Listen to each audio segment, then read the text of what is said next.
when you're dealing with larger sections like this, you really want to make sure you pin. I completely understand that this is an additional part of sewing that a lot of people don't like. But because fabric is so flexible, as we saw when we were kind of pulling our flying geese block earlier, if you don't pin this, and depending on what foot you have on your machine, you may accidentally pull the fabric out a little bit.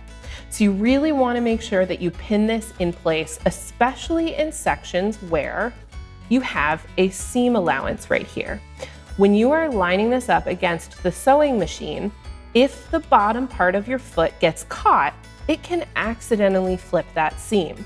So what I like to do is I like to make sure that once I've got it lined up, I take my pins and I pin in the seams. So this seam is the one that will face the sewing machine. So what that means is the foot will come this way and it could potentially loop under this seam right here. So what I'm gonna do is I'm gonna take my pin and I am going to pin directly into that seam.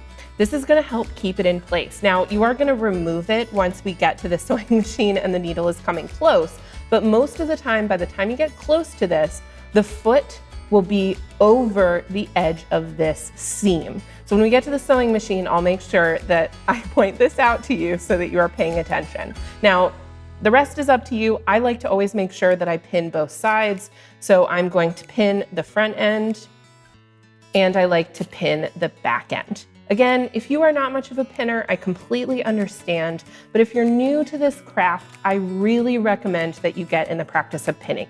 You are gonna have much crisper blocks if you pin along the way.